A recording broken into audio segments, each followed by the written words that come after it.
Bom, então vamos lá, pessoal. É, Hoje a gente vai fazer uma apresentaçãozinha online aqui. E peraí, deixa eu só liberar o pessoal que está entrando aqui. Tá. Tem um barulho de obra aqui também, tá? Tá osso. Beleza, então hoje a gente vai fazer uma apresentaçãozinha aqui com o Enzo. O Enzo vai liderar a nossa apresentação. A ideia é que no futuro a gente tenha outras pessoas também colaborando, né? Então a ideia é de estudar um tópico e apresentar para o grupo, e aí a partir desse tópico a gente vai exercitar esse tópico dentro do CTF. Eu acredito que o Enzo já vai direto no CTF para demonstrar as ferramentas, da mesma forma que eu fiz na primeira sessão. E aí esses encontros que vão ser mais de apresentação de ferramenta, para a gente poder observar como que a gente pode usar essas ferramentas dentro do contexto de um CTF, elas vão ser online, né, para facilitar, né, o pessoal vir participar e tudo mais, e também para a gente poder gravar e disponibilizar lá no Notion, né, que a gente está fazendo basicamente um repositório de conhecimento do nosso grupo, tá? Então a gente vai basicamente fazer isso hoje, né? Nos próximos encontros, a gente vai, né, os próximos encontros que forem práticos, digamos assim. Deixa eu ver aqui. Tem alguém que pediu para entrar, mas eu não estou achando. Peraí. Eu acho que é isso. Talvez pediu para entrar e saiu, não sei. Tá. Bom, então esses encontros que a gente está fazendo de demonstração de ferramentas e como aplicar essas ferramentas dentro do contexto CTF, elas vão ser online e vão ser gravadas para disponibilizar para as pessoas que não puderem participar. E a gente está pensando em fazer sessões práticas, aí nas sessões práticas é difícil fazer online, porque online aqui nós temos 10 pessoas, né? Então imagina que cada uma dessas pessoas tem uma dúvida. E aí, como é que a gente vai fazer? Então, eu vou precisar ver a tela dessa pessoa, eu tenho que conversar com essa pessoa para saber como que ela está pensando, né? Aí vou dar dica, etc. Então, para fazer isso com 10 pessoas numa mesma sala, a dinâmica não fica tão interessante, tá? Então, é mais interessante a gente fazer essas sessões práticas presencialmente, que aí eu posso ir na mesa da pessoa, ver o que que ela está pensando, conversar com ela, depois eu vou na mesa de uma outra pessoa, e assim sucessivamente. E aí a gente teria outros alunos, né, ali dando apoio, né? Quem tem ido nas aulas, né, nas sessões práticas sabe disso. Então, eu faço isso, o Enzo faz isso. Na última sessão também tinha o Ayashi, né? Que estava participando com a gente também, ajudando o pessoal a iniciar. Então, enfim, então por isso que a gente, nas práticas, é difícil a gente fazer online e é difícil a gente gravar, porque a gente tira dúvida muito pontual, né? Então não é muito interessante, né? Gravar, as pessoas que estão em casa não vão gostar tanto assim, né? Então é por isso que a gente vai reservar, vai gravar e vai disponibilizar somente os encontros que a gente vai ensinar como usa, né, as ferramentas. Beleza? E aí, para a prática, aí nessa parte teórica, a gente vai reservar esse horário das 10 ao meio-dia para fazer, né? Então vai demorar o tanto que tiver que demorar. A gente tem esse período para fazer o que a gente tem que fazer. E nas sessões práticas, a gente vai para o laboratório. Eu estou reservando um laboratório lá no Linf, eu vou avisar para vocês qual laboratório que vai ser. A gente ainda está vendo algumas questões de como a gente vai configurar a rede para dar permissão para o pessoal poder fazer o acesso do TryHackMe, etc. Então a gente ainda está pensando em como a gente vai fazer a parte da infraestrutura, tá? Até porque lá no Linf, como vocês sabem, é difícil de pegar 3G, 4G, né? Então a gente vai ter que pensar em como a gente vai contornar esses pontos, tá? Bom, então por isso que hoje a gente vai fazer essa sessão mais teórica e gravar, e aí na próxima sessão, se tudo der certo, se a gente conseguir o laboratório certinho, então aí a gente vai fazer uma sessão prática para treinar aquilo que a gente viu até agora. Então só para recapitular algumas coisas aqui, a gente viu, basicamente a gente viu Nmap, a gente viu como fazer uma shell reversa usando Netcat, né, injeção de código PHP. E a gente vê alguns comandozinhos de Linux, né, que vocês têm que usar ali para fazer os CTFs que a gente fez, né? E aí, só recapitulando, a gente fez o rootme como CTF e a gente fez o pickle rick. tá? Então, quem quiser fazer, né, façam em casa. Quem não fez ainda e quiser fazer, façam em casa. Se tiver qualquer dúvida, postem lá no grupo do WhatsApp, pode postar também no Discord. Quem ainda não entrou no Discord, pode entrar lá, o link está lá na descrição do grupo do WhatsApp, tá? E basicamente é assim que a gente vai estruturar o nosso grupo de estudos, né, o nosso projeto de extensão nesse semestre, tá? Então a gente está indo meio que a troncos e barrancos aí, porque né, eu estou chegando agora na instituição, então eu não sei muito bem como que as coisas funcionam, né, para conversar com o STI para liberar acesso, né, de rede, essas coisas, então estou descobrindo essas coisas agora. E aí a gente está apanhando bastante para que no próximo semestre a gente consiga, né, rodar o grupo sem problemas nenhum, né? Então a ideia é que no próximo semestre a gente, né, reserve o laboratório, consiga já ter essa infraestrutura, já tenha um grupo, né, de alunos já interessados que vão participar, não só, né, fazendo os CTFs, mas também apresentando conteúdos também, porque a gente tem que gerar conteúdo aqui, né? E enfim. E aí a ideia é essa, a ideia é que no próximo semestre a gente consiga já rodar de uma forma mais suave, né? Mais tranquila. Perfeito? Eu vou passar a palavra então para o Enzo, se ele quiser colocar alguma coisa a mais. O Enzo está ajudando a gente a fazer a administração do grupo. Tem outras pessoas ali no Discord também que estão fazendo parte da administração do grupo, né? Quem quiser, né, dar pitaco aí, né, falar qualquer coisa aí que tiver de ideia de como a gente possa administrar o grupo, fiquem à vontade também, né? Que a gente vai levar em consideração o que vocês estão sentindo, né? A perspectiva de vocês do grupo. Né? Aí, de novo, só reforçando, a ideia do grupo é a gente formar as pessoas para participar de competições de CTF, né? Temos a ambição de formar pessoas para fazer pentest, né, em empresas, né? E aí pode ser uma parceria com a empresa Júnior, né, para oferecer esse serviço de pentest. E aí a gente vai tentar o máximo possível para conseguir bolsa, para conseguir financiamento, para vocês tirarem certificações, né, para vocês de fato seguirem a carreira, né, para virar pentester, para, né, para atuar no mercado de trabalho como, né, na área de segurança ofensiva. Fechou? Então eu vou passar aí a palavra aí pro Enzo. Enzo, pode tocar aí, tá com você, cara. Perfeito. Então, você me ouvir tranquilo? Tranquilo, então. Bom, então aqui eu vou apresentar algumas ferramentas, né, que não foi ainda apresentado para a gente nos últimos CTFs e alguns conceitos também. Basicamente, a gente, com esse CTF que eu vou tentar apresentar para vocês, Brute Forcing, né, e o Metasploit, né, que é um framework que tem a versão Pro, mas tem a versão gratuita também, que é excelente para exploitação de qualquer de vulnerabilidades existentes em bancos de dados, né? Eles usam o exploit-DB e vários outros POCs, né? Que é Proof of Concept. Basicamente, você pega uma vulnerabilidade existente e faz um exploit daquela vulnerabilidade para conseguir explorar aquela aplicação, né? E essa vulnerabilidade, ela é custom, ela é tipo assim, você crafta ela, né? Você fabrica ela, aquele exploit em pentests mais avançados e CTFs mais avançados também, a gente tem que craftar, a gente tem que criar nosso próprio exploit para aquela aplicação, né? Justamente porque cada aplicação é diferente. Claro, existe um padrão ou outro, mas a gente consegue observar algumas vulnerabilidades e alguns pontos de entrada que você vai ter que customizar especificamente para aquela aplicação.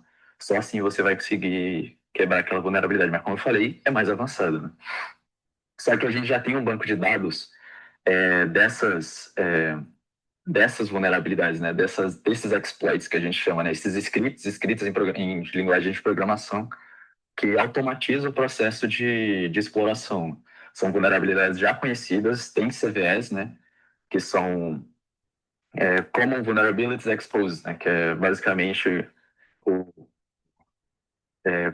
é documentado, né? O MITRE, se eu não me engano, que documenta essas vulnerabilidades, né? Eles são pagos pelo governo para manter esses arcabouços aí de vulnerabilidades, para com que as empresas consigam também atualizar os sistemas delas, né? Mas, enfim, aí existem essas iniciativas open source, como o Metasploit, que joga tudo num banco de dados e numa ferramenta para explorar e usar essas vulnerabilidades de uma maneira simples, né? Sem ter que necessariamente baixar tudo. Mas, enfim, então vamos começar então. Quem nunca viu CTF, né? Eu tô vendo aqui algumas pessoas que não estavam nas últimas aulas. Basicamente, a gente tem algumas plataformas tipo o TryHackMe para conseguir fazer CTFs, né? O que aconteceu com a máquina?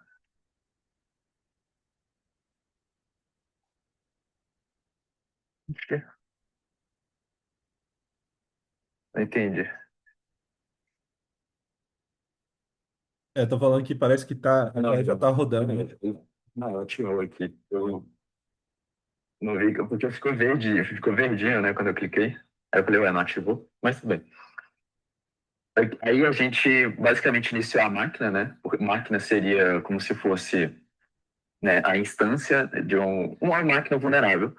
A gente instanciou, a gente vai conseguir um DSP. Imagina como se a gente estivesse na rede, na internet normal e você conseguisse acessar diversos servidores na internet, né? A gente vai receber um IP para conseguir se comunicar para eles, né? Mas como a gente precisa estar na máquina, na VPN do TriLink para conseguir se conectar, porque essas máquinas elas são vulneráveis e a gente precisa e ela não é o caso deixar elas na internet comum, né? Então eles utilizam VM tanto para a segurança das máquinas quanto para que a gente consiga conectar mais facilmente a ela, né? Então a gente vem, vou conectar meu perfil do TryHackMe. Opa, tá desativado no lock. Isso aqui é a parte inicial de todo o processo para iniciar um CTF, né? Se conectar VPN, etc. E vamos lá. Bom, antes de tudo, quando a gente começa, principalmente um pentest, muita gente, muita gente que é da área, né? Eles brigam quando a gente já começa a rodar ferramenta, né? Igual um louco. Mas CTF é assim mesmo, a gente já começa lançando Nmap, esse tipo de coisa, né? Para ver quais portas estão abertas. Então, por exemplo, isso a gente apresentou esse conceito do Nmap, né, no último CTF, que é basicamente a gente verificar o que está rodando na porta, fazer uma enumeração de portas, né, e serviços na máquina, na instância. Beleza. Aqui a gente vai conseguir saber quais serviços estão rodando na máquina, se é um SSH, se é um HTTP, entendeu? Se é um SMB e diversos outros protocolos de rede. Então, por isso, fundamentos de rede é importantíssimo vocês saberem, né? Onde que roda, quais portas, quais serviços rodam em quais portas, né? Por exemplo, se tivesse 21 aqui, vocês iam saber qual serviço é, entendeu? É o 21 FTP, né? Aí assim vai. Bom, aqui na máquina a gente tem um TCP, que é o SSH, e o HTTP, beleza. Se a gente tem um HTTP, é só a gente jogar aqui na web, né, no browser, e a gente vai ter. Aí o servidor ele redirecionou para um domínio, que é o lookup.thm. A gente não vai conseguir acessar esse domínio, porque a nossa máquina não conhece qual é esse domínio, né? Então a gente vai ter que adicionar essa máquina no nosso resolvedor de domínios DNS, né? Aí outra coisa que, se vocês se depararem com CTF, vocês vão ter que fazer também, que é basicamente entrar no seu etc hosts, que é onde resolve os domínios, e modificar, entendeu?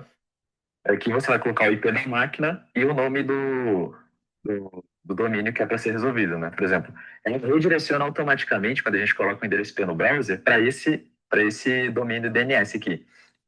Mas ele não consegue resolver, porque a gente não tem ele na nossa máquina. Então a gente acabou de adicionar nessa linha aqui no etc hosts. Ok? Beleza. Certo. Aí quando a gente vem a Peraí, deixa eu página. só falar algumas coisas aqui.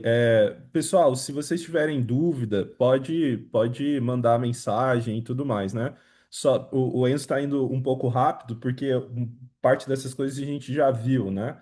Então, o Nmap, como ele estava falando, faz a enumeração das portas, né? Então, é só vocês pensarem assim: você tem um endereço IP, como que você vai atacar aquele endereço? Você precisa de informação. Então, a informação importante é você saber quais serviços que estão rodando dentro daquela máquina. Como que você faz isso? Você usa um Nmap. Como que o Nmap funciona? Ele basicamente ele vai tentar mandar requisições em portas conhecidas para ver o que que o servidor vai responder. Então, se o servidor não responder nada, muito provavelmente aquela porta não está, né? E der timeout, aquela porta não tem nada. Mas se tiver alguma coisa rodando, por exemplo, um SSH numa porta, né, 22 ou um HTTP na porta 80, ele vai retornar alguma coisa. E aí, dependente do que ele, à medida do que o servidor te retornar, o Nmap vai saber mais ou menos o que que é. E aí ele vai te mostrar lá, ó, na porta 22 está rodando um SSH, na porta 80 tá rodando um HTTP. E aí ele pegou o IP, jogou no browser, por quê? Porque o browser ele vai fazer uma requisição HTTP na porta 80 por padrão. Se tivesse um servidor, por exemplo, na porta 8080 ou 8081, você não poderia simplesmente pegar o IP e jogar no browser, porque aí não ia funcionar. Você teria que mudar a porta, né? E assim sucessivamente. E aí essa questão aí do nome, né? É basicamente o que eu estava falando, é que você jogou lá o IP, aí ele fez uma requisição HTTP, beleza. O que que o servidor fez? O servidor te mandou direcionar para um nome. Então, o servidor está configurado para redirecionar todas as requisições daquele IP para um nome.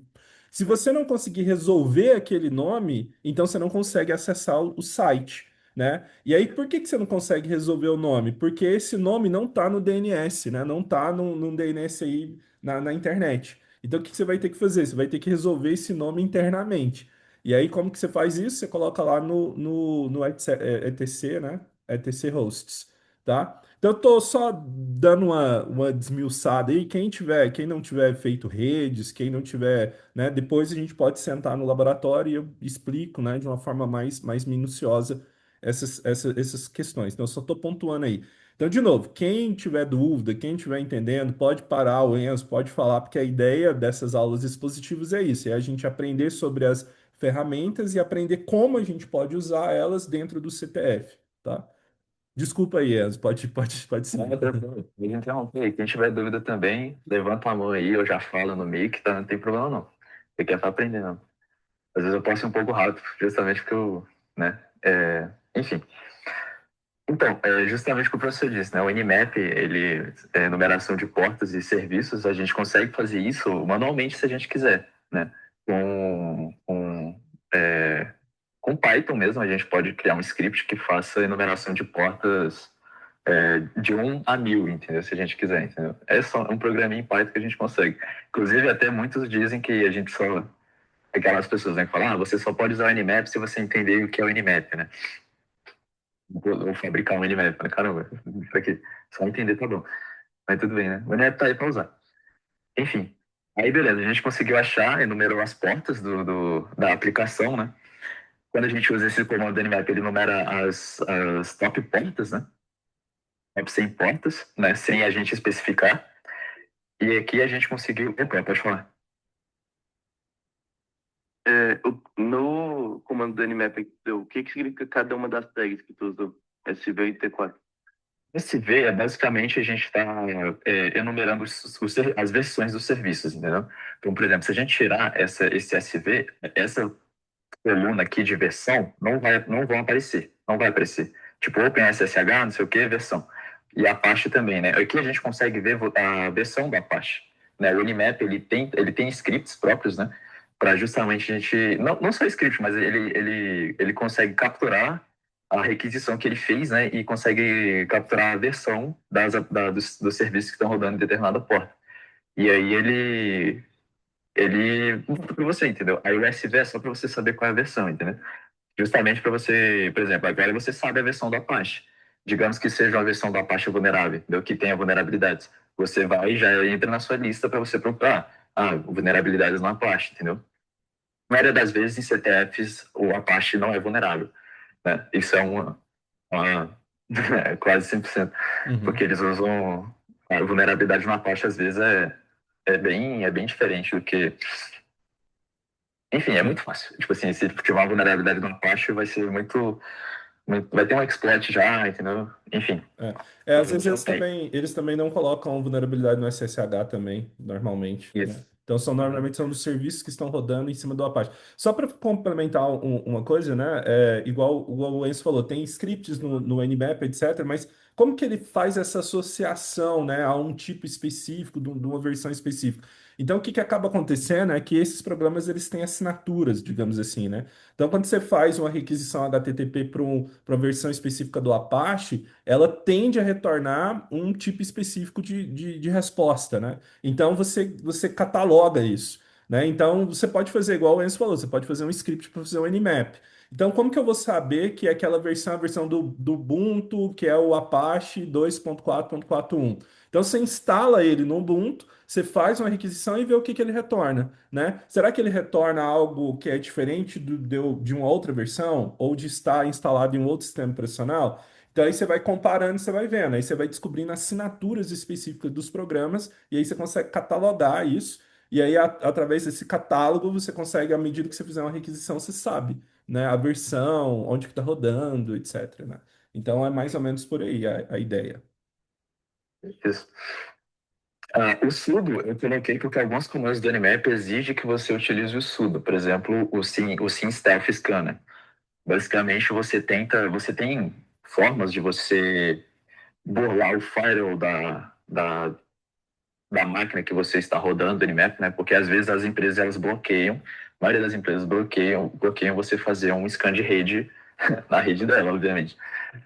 Mas existem formas de você fragmentar pacotes, por exemplo. Você manda diferentes tipos de pacote, tipo assim, você pega o pacote que seria a requisição total e você fragmenta eles em vários tipos e você manda pouco a pouco. Assim você consegue burlar o sistema que tem algum rate limit e até mesmo burlar o firewall da aplicação, né? Existem tem como avançar muito no Nmap. O Nmap é um comando muito bom, tipo assim, é a rainha de todas em questão de port scanning, né? De descoberta de redes. E vale muito a pena você estudar e ver o Nmap-help aqui, né? Até mesmo o manual do Nmap. Né? Porque tem muita coisa boa aqui para aprender. É realmente uma ferramenta excelente, essencial, literalmente. Enfim, aí existem alguns comandos que tem que usar o sudo, né? Que é o superusuário do Windows, do Linux.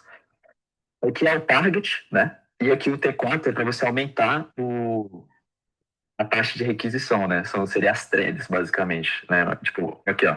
T de 0 a 5, né? Quanto maior, mais rápido, basicamente. Aí que eu só acelerei o processo, né? Normalmente, na vida real, você não faria esse T4, por exemplo. Na verdade, você até tentaria diminuir. Ia demorar mais? Ia demorar mais, mas você quer ser anônimo, né? Quando você precisa ser anônimo, né? Lembrando, tudo isso aqui levando em consideração o contexto ético, nunca criminoso. Porque faz um barulho muito grande na rede quando você usa o T5, por exemplo, que é insano, ou até mesmo o T3, T3, né? Enfim, a gente achou uma porta HTTP, quando a gente mandou o endereço IP da máquina, a gente teve um domínio, né? Um nome. E aí a gente fez a nossa máquina resolver esse nome para o endereço IP que a gente achou. E aí a gente achou essa página de login. Na primeira vista, só tem ela, né?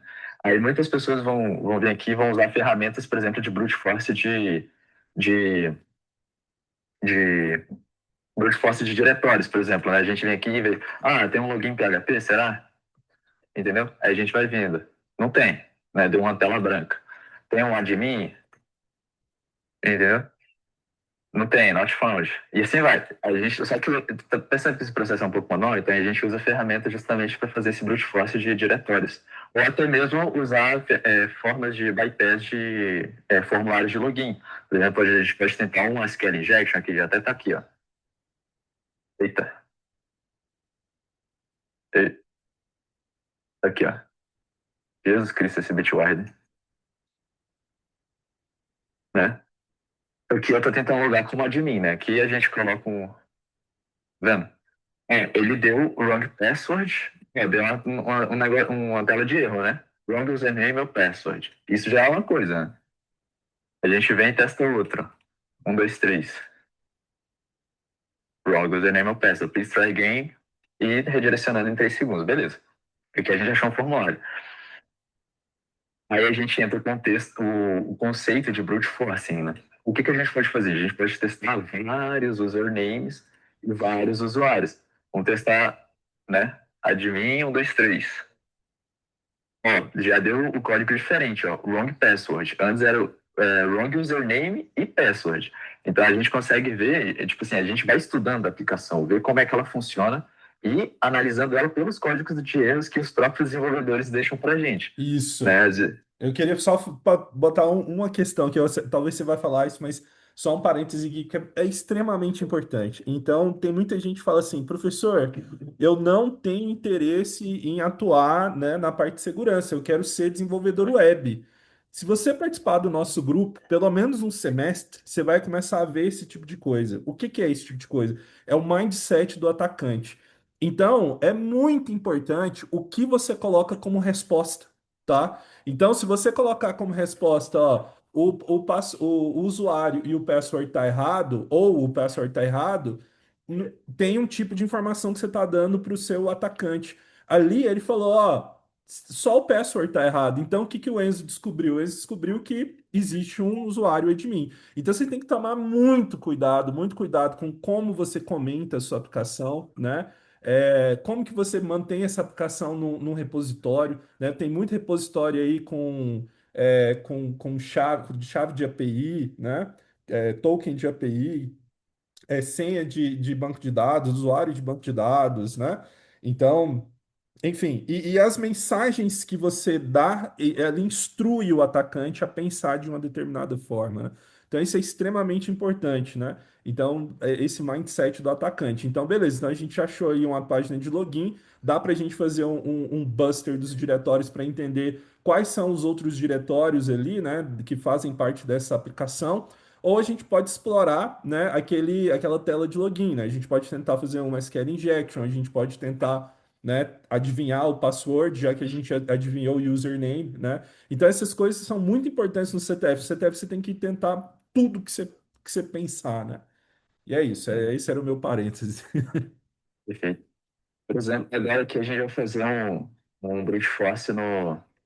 Vamos fazer, só por via das dúvidas, né? Um, um brute de diretórios, né? Eu uso o Forex Buster, eu particularmente gosto bastante dele. Ele é escrito em Rust, né? Eu já devo ter falado para algumas pessoas que eu gosto mais dele outras, é, do que outras ferramentas, né? De brute force diretórios.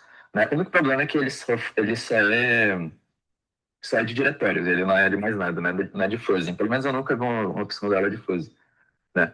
Do Ferox Buster. Aí eu vou usar uma word list, né?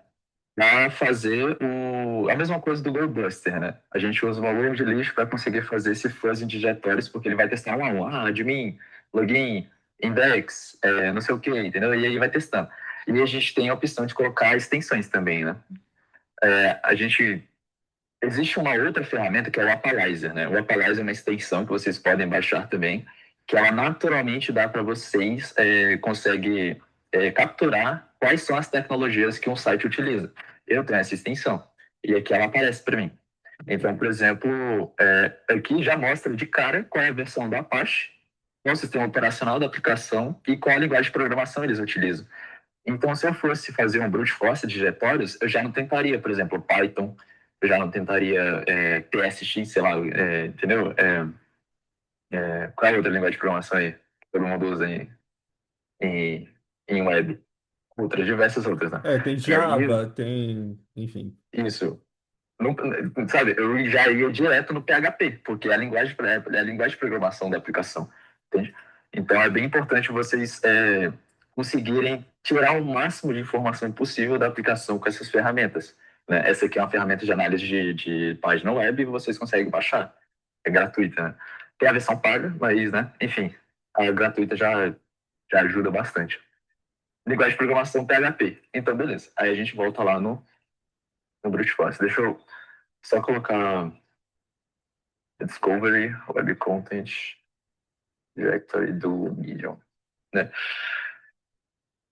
Aqui eu vou colocar né? Aí eu lanço a extensão PHP, né? Beleza. Aqui a gente está fazendo um brute force de diretórios, né? E aqui a gente achou vários, tipo o Star CSS, o index.php, o login.php, e ele vai ficar tentando, tentando e tentando e não vai achar nada. Porque, eu já dando spoiler para vocês, né? Porque a vulnerabilidade não está aí. Você pode tentar esgotar toda essa lista aqui, né? Quando eu fiz a primeira vez, eu deixei esgotar toda a lista e não achou nada. Aí, na verdade, quando chegou mais ou menos ali para nos 10 mil ali, eu já parei, já. Falei, não, aqui não é por aqui, eu tenho que fazer alguma coisa na, no, no formulário, né? Beleza. Como eu falei, a gente ficou testando, a gente conseguiu achar o user admin, né? Deu código de erro, só deu o wrong password, não deu o wrong username, igual quando a gente testou qualquer usuário, né? Qualquer usuário e colocou uma password. Deu justamente wrong username ou password. Então a gente tem um vetor de ataque para brute force, né? E até onde a gente vê, ele não está impedindo a gente de fazer nenhum brute force. Eu estou tentando várias vezes aqui e ele não bloqueou a gente. E aí a gente entra nas ferramentas de fuzzing, né? Então, existem várias ferramentas de brute force. O Hydra é muito conhecido como uma ferramenta de brute force.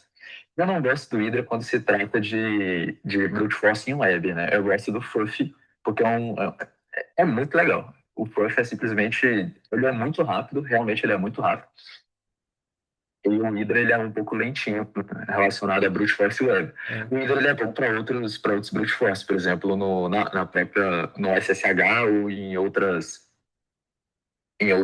na rede mesmo, né? Por exemplo, no FTP.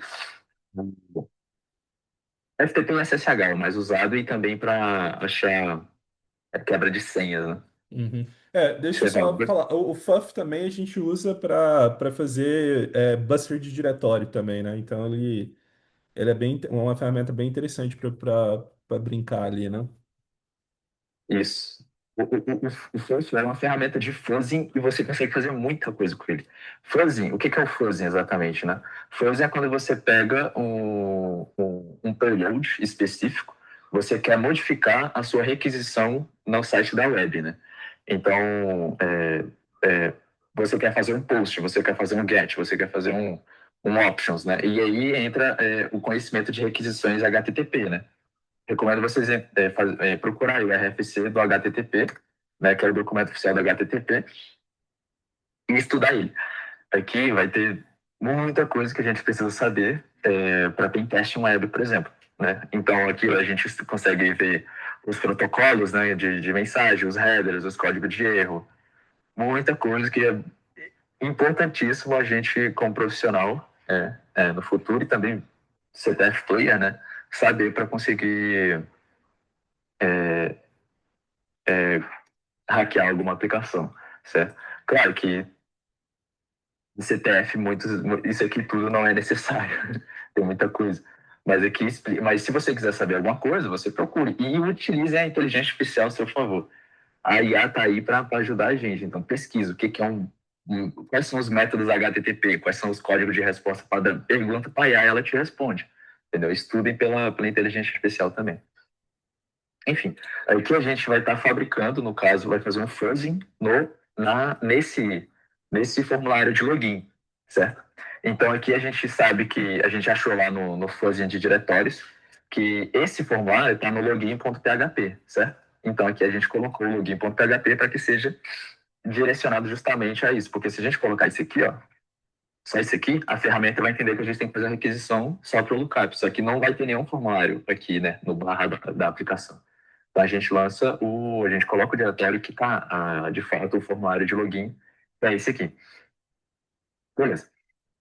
Aqui a gente escolhe a word list, certo? Como a gente achou o usuário admin, a gente consegue fazer um brute force justamente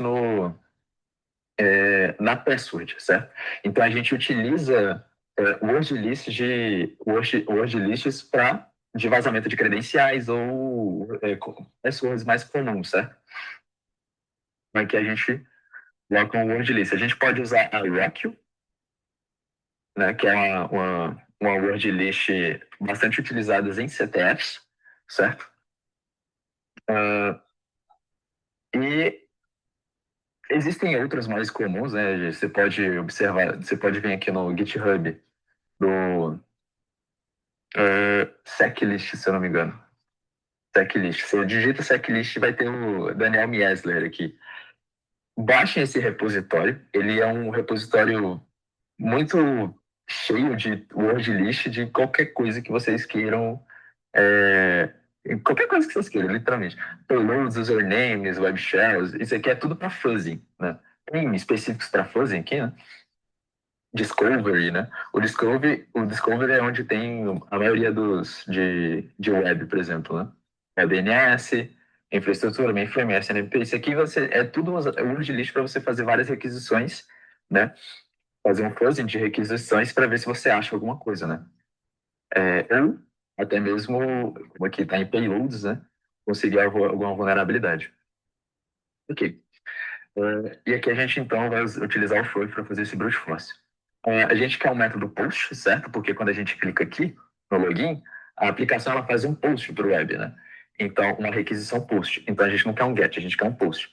Aí, esse é o parâmetro no Furf para fazer um post. A gente vai colocar é, é, um header, que é quando a gente faz uma requisição web, existem headers, né, da requisição. E alguns headers só funcionam quando você coloca algumas requisições só funcionam quando você coloca determinado header, né? Então, por exemplo, aqui a gente está fazendo um post. Normalmente, o post que a gente está fazendo é num formulário e precisa ser encodado, né? Então, você precisa encodar aquela requisição e existem, por exemplo, no HTTP, um content type, né? O tipo de conteúdo que você está enviando. E aí você, de novo, tem que estudar o content type do header, né? Então, documentação é muito importante do HTTP. E aqui a gente descobre que existem vários tipos por exemplo, text HTML, que você está falando para a aplicação que você está enviando um texto em HTML para ela, um form data, entendeu? E assim vai indo. O que a gente vai usar é um padrão de content type padrão de formulário. Não é esse form data, né? Não sei nem por que ele não tá. Aqui, ó, esse aqui, ó. Esse é o padrão de data. Application XWW Form URL Encoded, né? Então a gente vai precisar utilizar esse header para fazer a aplicação entender que a gente está enviando um post nela, tá? É literalmente essa estrutura aqui que a gente vai estar fazendo no brute force, certo? A gente vai enviar um data para ela, né? Então a gente vai colocar os parâmetros username e password nisso aqui e vai colocar o header content type, certo? Aí o host e a requisição post no login.php, HTTP e etc, né? Esse aqui a ferramenta faz automaticamente para a gente. Beleza. A gente vai só colocar, a gente vai transformar essa parte aqui na ferramenta, entendeu? Vamos lá. Então, como eu falei aqui, ó, host, certo? A página que a gente está fazendo a requisição, login.php, mesma coisa, certo? Aqui. O brute force que a gente vai usar, a word list que a gente vai usar para o brute force, o método da requisição, post, como está aqui. A gente vai adicionar o header agora, que é o content type application, né? Form URL encoded, beleza. E agora a gente vai colocar o data, certo? Aqui, ó, que é essa partezinha aqui que é o dado que a gente vai estar enviando neste formulário. Que a gente vai colocar o username, certo? Que vai ser, a gente já viu que é o admin, né? E o password. E a gente vai colocar a palavra-chave do Furf, que é o fuzz. Quando você coloca o fuzz, utilizando a ferramenta Furf, ele vai saber automaticamente que é aqui, né, nesse fuzz, que ele vai substituir todas as palavras dessa word list, né? A gente vai estar fazendo um brute force no password da requisição, certo? Beleza. Aí a gente já pode dar um enter aqui e já vai começar a funcionar, certo? A nossa requisição está fabricada através da ferramenta e ela vai rodar até dizer chega, entendeu? Até a word list esgotar. Né? Só que aqui vocês percebem, olha o tanto de coisa que apareceu para a gente, status 200. Aí a gente começa a filtrar as requisições. Aqui a gente consegue perceber que tem size 62, certo? A gente não consegue filtrar pelos estados, porque todas estão dando 200. E a gente sabe que o admin não tem todas essas senhas, né? Então, o mais conveniente que a gente pode filtrar é pelos words ou pelo size, né? Eu gosto de filtrar pelo size. Aí é questão de gosto, né? Eu que não importa.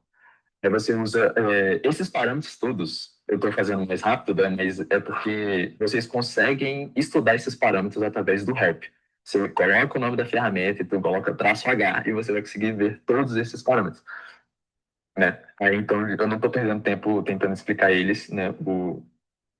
Mas, basicamente, o é para o URL, o W é para você definir a word list que você quer fazer o brute force, o X é para você definir o método HTTP da requisição que você está fabricando, o H é para você colocar headers, né, na aplicação, e o D é para você definir o data que você vai estar enviando nesse formulário que você definiu.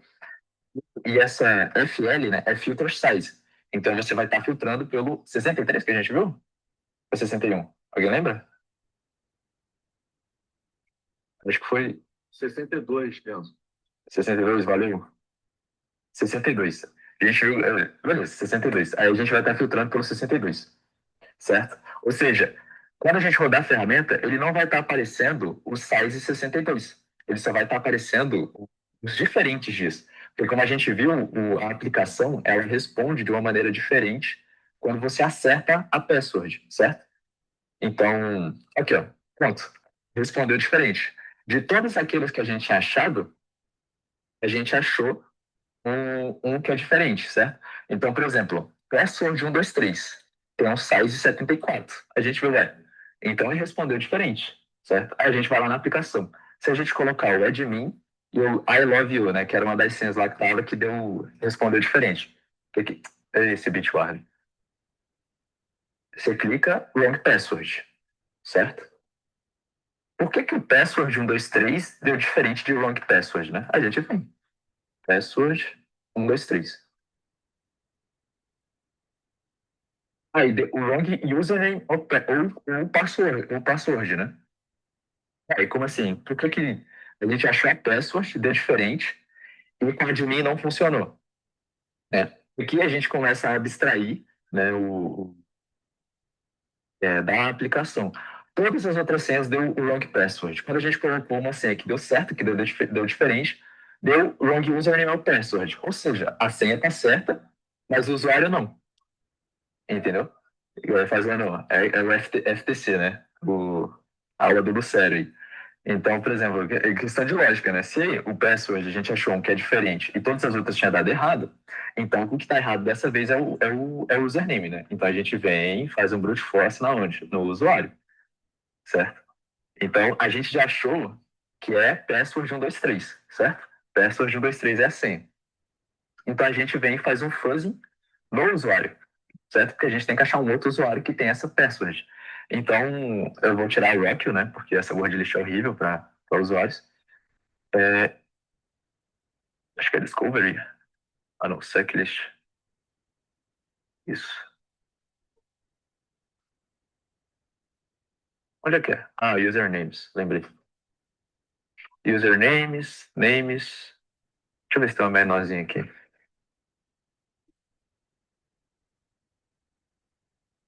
Top username shortlist. Será que dá?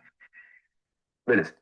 Eu usei uma aqui, que é a Top Username Shortlist. Eu vou só copiar aqui para a tela não ficar poluída para vocês. Beleza. Ups. Aí. Eita, já acabou. Então não é boa, não. Vamos usar outra. Vamos usar a normal mesmo que eu ia usar?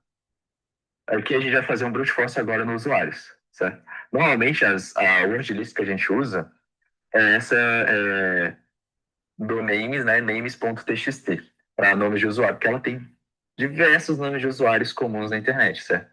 E a gente vai fazer justamente um brute force agora nos usuários com a senha que a gente achou que é a senha 123, né? Aqui a gente não pode filtrar mais pelo FS, né? A gente não sabe qual é o size que vai dar. Então a gente vê primeiro qual é o size e a gente viu que é o size 74. Beleza. A gente vem e coloca FS 74 para achar o diferente, né?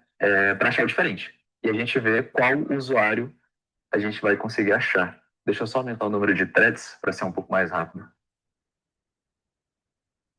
Beleza. E assim vai o processo de CTF, né? Muitas vezes é paciência mesmo, né? Para esperar a ferramenta rodar. Muitas das vezes também a gente não vai conseguir achar tão de cara assim as coisas, então tem que esperar até o final da ferramenta. E também em pen testings em testes mesmo, em testes mais avançados, as aplicações ela têm limite de requisição, por exemplo. Então vai demorar muito mais do que o normal, né? Porque eles bloqueiam seu IP, aí você tem que fazer spoofing de IP, é, eles bloqueiam o número de requisição, entendeu? Bota um rate limit. E assim você vai regulando a ferramenta para isso. Todas as ferramentas, elas têm opções para você regular o rate limit, né? Essa velocidade de requisições que você faz na aplicação, justamente para que você consiga adaptar o seu, o seu pentest, né? O seu hacking, para você bypassar alguma restrição que a aplicação colocou. Perfeito, a gente conseguiu achar um usuário, José, que tem a password 123. Tá vendo que deu um status até diferente? Deu 302, que é um redirect, né? Quando a gente estuda códigos de HTTP, a gente vê que o 302 é de redirecionamento. Beleza. A gente achou o José, então. Então vem José. Peraí, deixa eu só fazer uma pontuação. Então, quando a gente estuda redes, a gente estuda os protocolos, a gente pega lá o livro do Ross and Kurose, que tem lá o HTTP, aí tem o formato do pacote, aí a gente acha um saco. Quando a gente olha para, né, para essas situações de ataque, a gente vê o quanto é útil essas coisas, né? Porque é a partir do entendimento do protocolo, do formato do pacote, das mensagens, né, dos códigos de mensagens que a gente consegue ir explorando, né, a aplicação, obviamente, né? Então, essas coisas são importantes, né? E aí, participar do nosso grupo, e aí eu queria fazer só essa propaganda, né? Ajuda a dar sentido a essas coisas que muitas vezes a gente não dá sentido, né? Então, mas para que que eu preciso saber o formato do pacote? Bom, se você quiser atacar ele, é uma coisa interessante, né? Se você quiser ser um bom programador também, né? Desenvolvimento de web vai ser interessante também. E assim a gente vai. Vai lá, Enzo. Perfeito. Inclusive, um ponto, né? Muitas empresas não colocam rate limit nos formulários dela.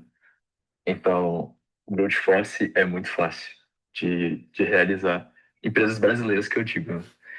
Já por experiência, não tem como. é, Em bug bounties, né?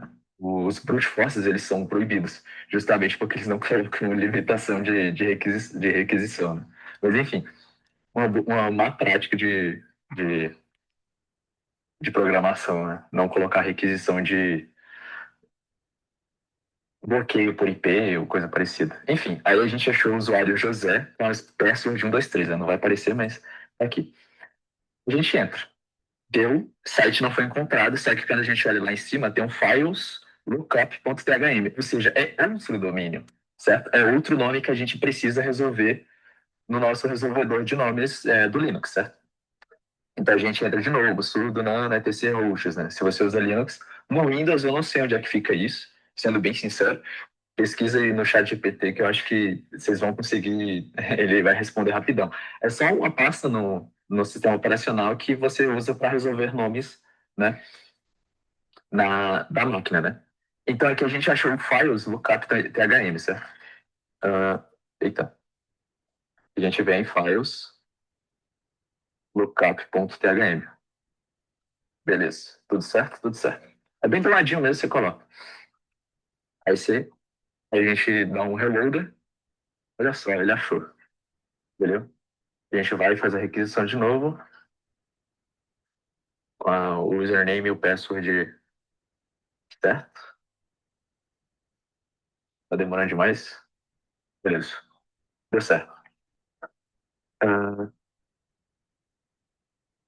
esperar carregar agora. Olha só, a gente logou na aplicação, certo? Isso aqui já é uma vulnerabilidade crítica, então você já pode reportar e ganhar milhões de dólares. Mas, enfim, a gente está no CTF. Você tem acesso ao painel de essa aplicação, né? Eu nem sei o que é o Logfinder, né? Mas provavelmente deve ser uma aplicação em que você consiga gerenciar arquivos TXT, né? Tá vendo que tem mysql.txt. Imagina você tirar um print disso aqui, você tá no programa de bug bounty, aí você fala que entrou nessa página aqui de alguma empresa. A empresa acha que surta quando você fala isso, entendeu? O caso que você entrou no painel administrativo deles, ou o que seja, né? Beleza.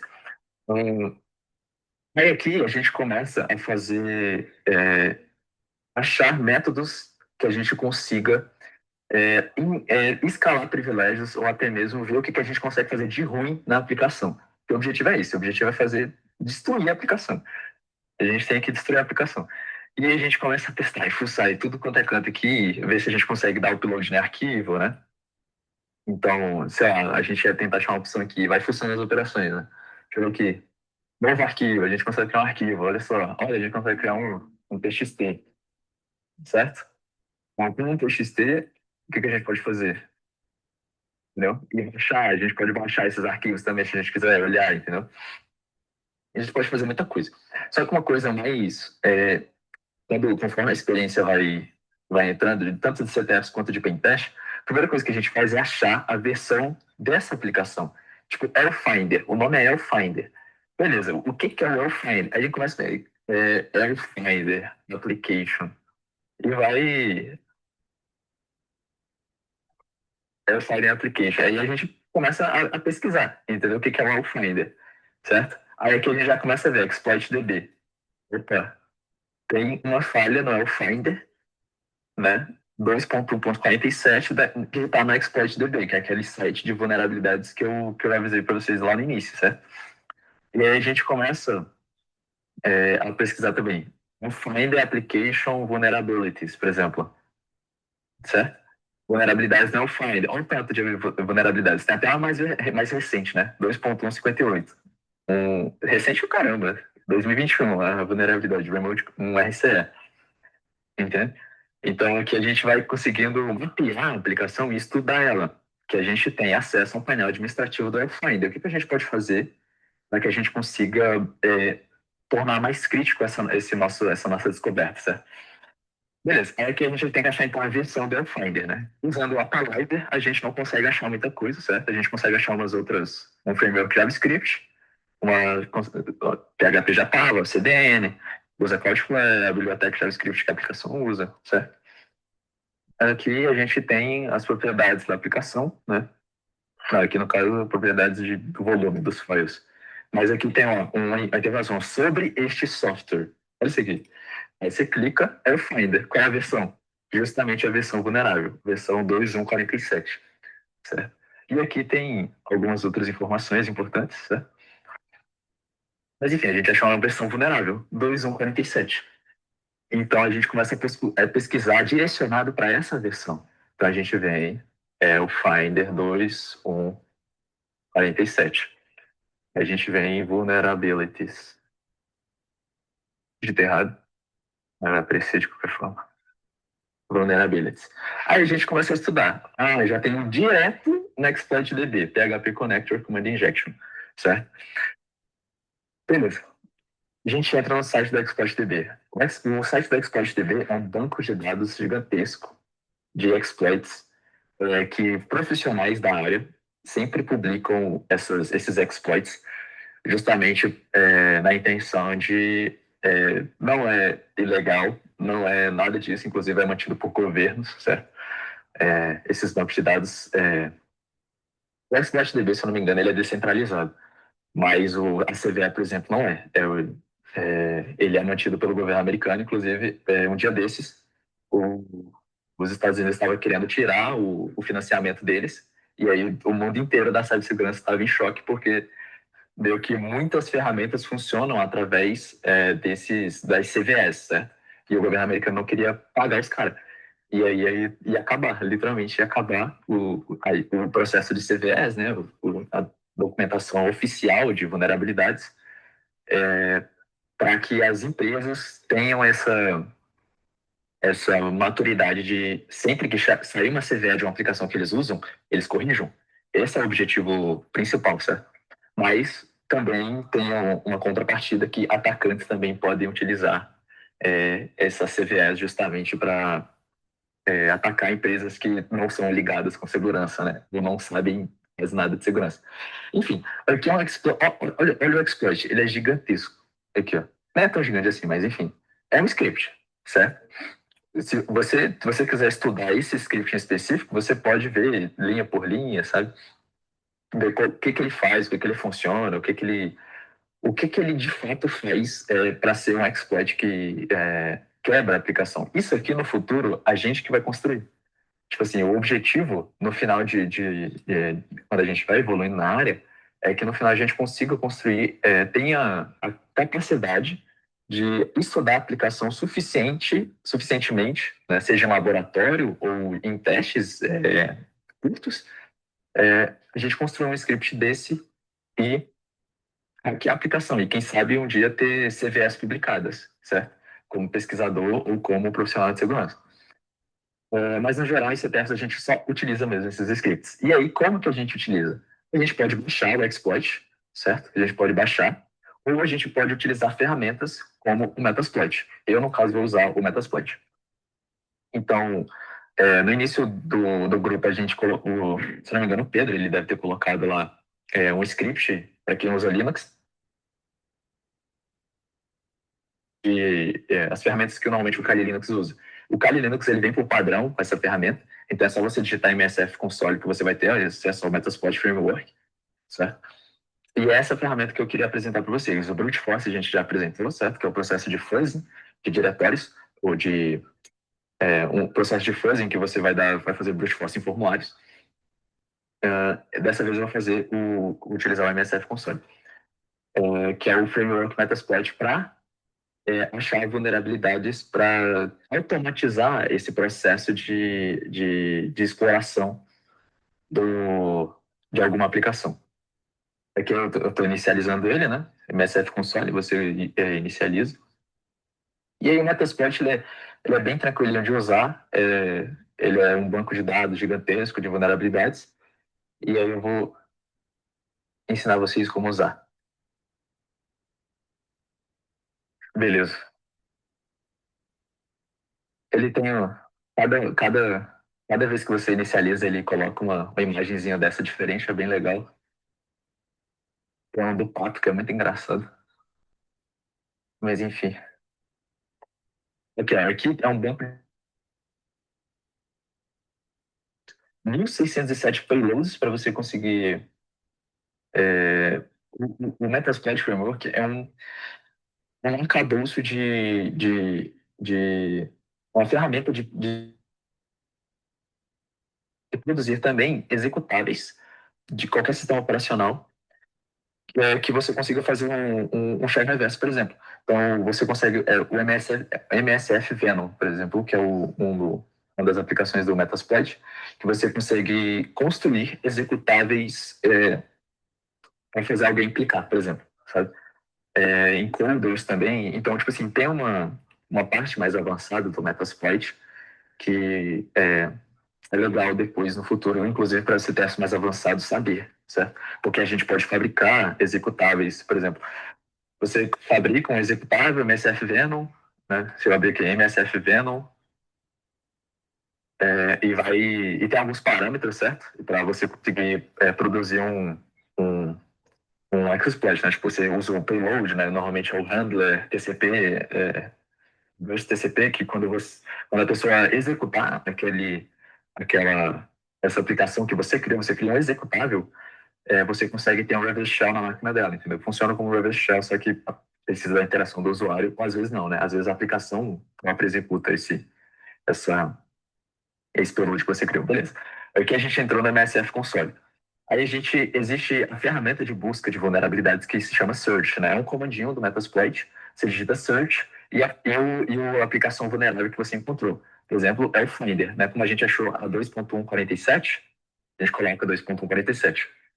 Aí que a gente acha justamente direitinho a que a gente estava de olho, né? Que era a de 2019 226, né? Tá aqui, ó. 2019, não, que no caso é 2019 3.4, né? Mas tudo bem. É a mesma, né? PHP Connector, Exfilter Transcend Injection, certo? Manda injection no PHP. Como é que a gente consegue usar esse exploit? A gente digita e use zero. Por exemplo, tá vendo que tem um índicezinho zero, certo? A gente digita, a gente procura pela vulnerabilidade que a gente quer encontrar, né? A gente achou uma tal aplicação. Vamos supor que vocês acham um Apache no servidor. Apache. Search Apache 2. Aqui você vai listar todos os exploits disponíveis para Apache, certo? deu no results. Eu não sei porque deu no... Ué, era pra poder ser 500 milhões de Apache. Ah, não, é Apache. Só digitar Apache. Search Apache, certo? Olha o tanto de exploit, tem 318, né? No Apache, né? Muita coisa para Apache. Existem outras aplicações que você pode pesquisar, sei lá, vou digitar Look, só de sacanagem. Outlook, tá vendo? Aqui, ó. Search Outlook. Olha aí, o tanto de exploits para Outlook, que tem Outlook no nome, né? E aqui você vai pesquisando no banco de dados dos exploits disponíveis. Beleza, a gente digitou o Search Finder, certo? Cadê? Isso. E a gente achou isso. Aí como a gente usa o exploit? A gente vai use zero, que é o índicezinho que ele apareceu, certo? Índice zero. Ou a gente pode digitar todo esse nome inteiro, né? É só usar o índice que é mais fácil. Use zero. Beleza, agora a gente entra no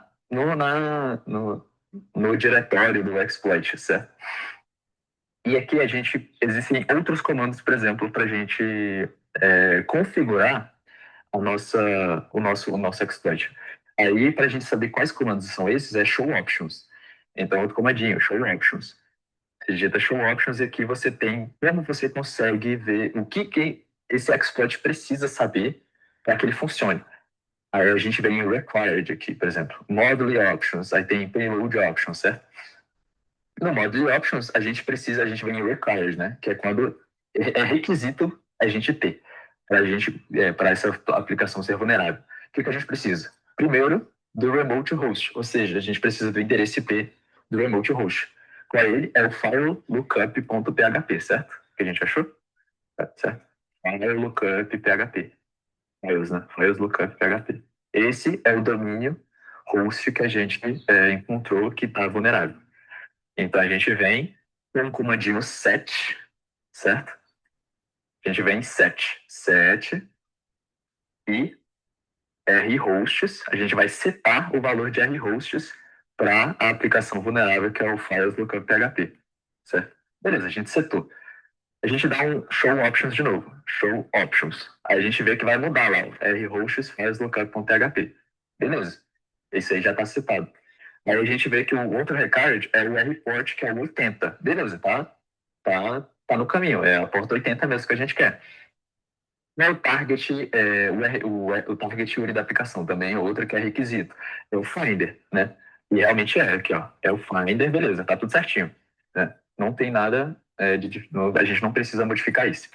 Ok, qual é a outra coisa que a gente precisa ver, que é do Payload Options? Que é o nosso L-Host, que é o localhost. O que é o seguinte, o que a aplicação vai fazer? O Metasploit, ele pode fazer um shell na aplicação. Então, ele tenta, primeiramente, nesses exploits de conexões, ele faz um shell na aplicação. Lembra do outro conceito do root, né? Um shell reverso na aplicação. Então, a gente vai executar um arquivo, a gente vai mandar um arquivo na aplicação, vai executar um arquivo lá, e com esse arquivo executável, ele é maliciosamente modificado para que ele se conecte a gente. Então, a gente vai fazer a aplicação se conectar a gente. Então, a gente precisa ter um endereço IP que a aplicação consiga se comunicar com a gente. Então, esse L-host, ou na vida real seria o seu endereço IP público, certo? Se você estivesse na internet, seria o seu endereço IP público, né? Como a gente está na VPN, então é o nosso endereço IP da VPN, certo? Então a gente vem e tenta achar o nosso endereço IP da VPN. O endereço IP da minha VPN é esse aqui, né? Tá tom 0, vocês podem achar ele na interface tom 0 quando você executa o sudo OpenVPN lá, ele vai dar um endereço IP para vocês. Então você tem que usar o endereço IP da sua máquina, porque a máquina-alvo precisa saber quem você é, e ele consegue saber quem você é através do seu IP. Beleza. Aí você vem de novo, set lhost, né? Vai setar o lhost, o IP da sua máquina VPN. Beleza. Setado. Eita, fiz alguma coisa aqui. Lhost, beleza. Show options. Aqui eu vou deixar a porta 444 mesmo, certo? Mas agora eu vou mostrar para vocês uma coisa interessante. Beleza. Até aqui tudo certo, né? Então como é que a gente executa agora o nosso comando do Metasploit, né? nosso exploit. Digita run. Tá vendo como é fácil?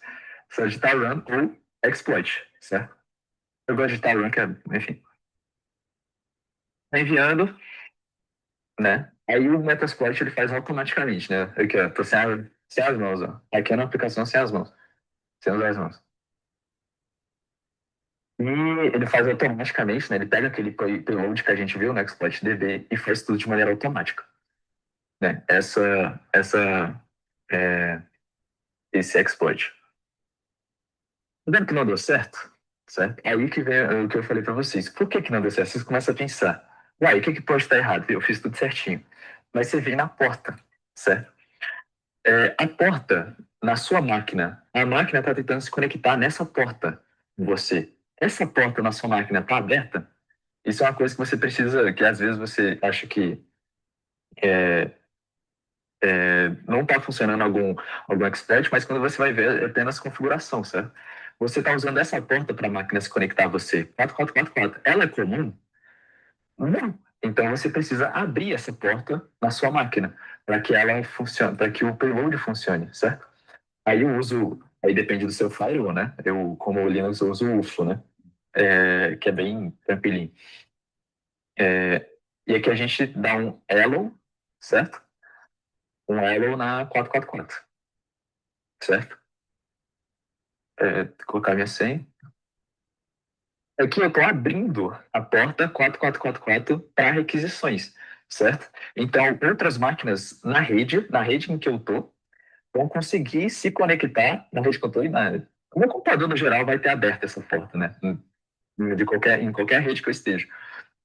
Né? Normalmente os computadores bloqueiam essas portas, certo? Todas as portas, então você precisa habilitar essas portas no seu computador. E eu uso o UFO, eu uso o Linux, então é bem tranquilo, em linha de comando, a regra está adicionada, beleza. Então as outras máquinas conseguem dar um ping, se conectar, ver o que essa porta faz, né? Beleza. Se eu estivesse rodando algum serviço nessa porta. Mas ok, tá vendo que não deu certo quando estava denied, né? Essa porta estava denied, não estava acessível para nenhuma outra porta fora, porque eu bloqueei por firewall. A gente vem, roda de novo, agora tendo desbloqueado, certo? E aqui a gente só espera o exploit fazer. Tá vendo que já deu diferente? Send stage, né? Metterpreter Session One Opener, ou seja, ele abriu uma sessão do Metterpreter. Metterpreter é um artifício do Metasploit que você consegue digitar vários comandos, né? Inclusive fazer movimentação na aplicação. Às vezes você não vai ter acesso ao shell de cara assim, né? Porque existe um comandinho aqui que você consegue ter acesso ao shell na aplicação. Cadê? É só digitar shell.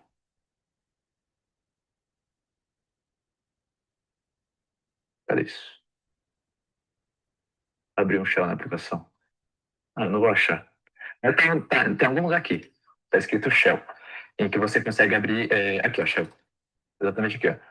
Você consegue abrir um shell na aplicação, porque você enviou um executável para ela, né? O Metasploit enviou automaticamente, utilizou aquele script que outra pessoa desenvolveu, colocou no banco de dados dela, realizou o exploit automaticamente para você, e ele consegue abrir um shell para você. Só que às vezes você não vai conseguir. Então você vai precisar, por exemplo, se mover em serviços na aplicação. Mas aqui você já está dentro, sabe? O exploit funcionou, aqui você já está dentro. Então você pode listar, por exemplo, o que a aplicação tem de dentro. Por exemplo, olha aqui, ó.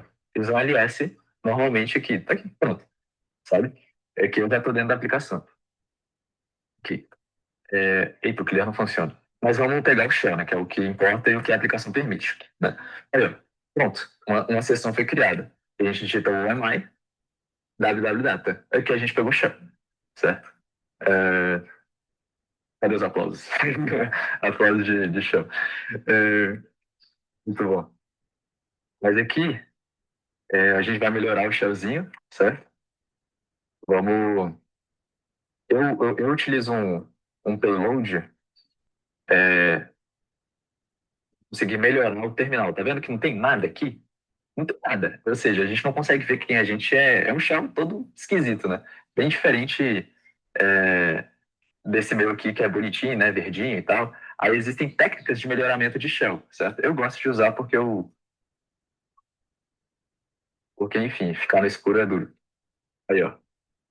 Já melhorei, tá vendo? Esse import 3 Python, certo? Esse import PTY, depois eu posso colocar lá no Notion, né? Esse scriptzinho para você importar o Beam Bash e você conseguir ter acesso a, por exemplo, ver qual o seu username, né? O IP, qual diretório você tá. Fica bem mais visual todo o processo de, de, do shell em si, né? E aqui eu vou exportar o term, certo? Para a gente ter acesso ao clear, por exemplo, né? É que a gente pode dar um clear, por exemplo. Beleza. Perfeito. Agora a gente tem realmente shell na aplicação. Aí aqui a gente entra no processo de escalação de privilégio, certo? Vamos dar um cd barra ls-l, né? Estamos na aplicação, como www.data. Aqui a gente pode dar Você um não cd tem que home, né? pegar as flags, não? Não, Oi? não tem flag aí para você ir pegando aí, não? Antes de escalar privilégio? Tem, eu não sei se tem agora. Não lembro. Acho que a flag tá no think aqui, ó. Beleza. Tá no think e no root. Que a gente é www.data, né? A flag tá no think. Sim. Pelo que eu lembro, não tem flag aí pra trás, não. Mas enfim, beleza. Ok.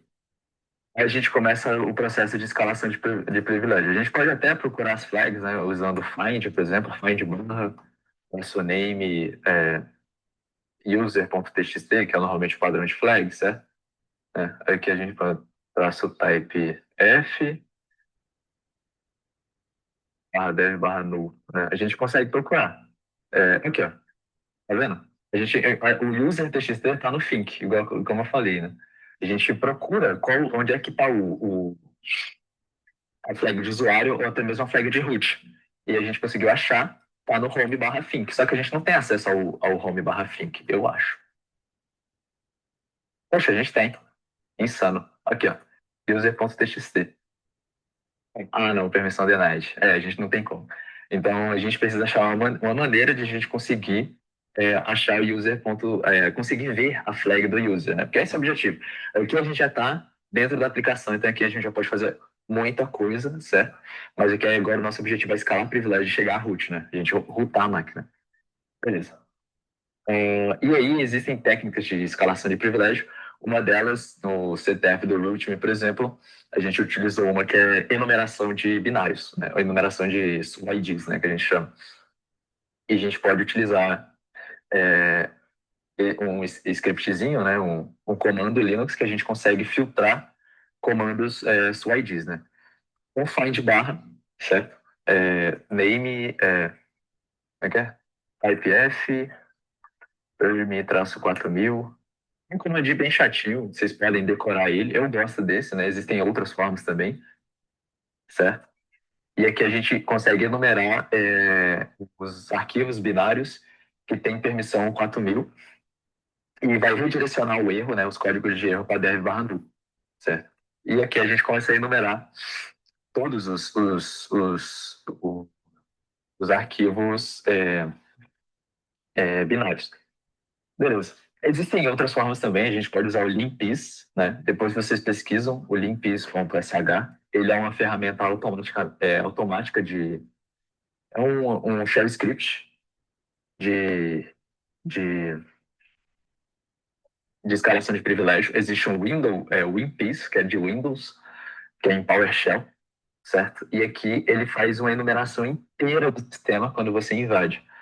Normalmente em CTFs um pouco mais avançados, até mesmo nesses mais básicos, vocês podem usar para você automatizar esse processo de achar maneiras vulneráveis de escalar privilégio, né? Porque ele coloca, é um shell script, que ele coloca vários comandinhos e acha arquivos ocultos, qual usuário você é, CVEs disponíveis para você utilizar, entendeu? É bastante interessante, posso mostrar ele depois, né? Mas no caso eu já fui direto para os binários, certo?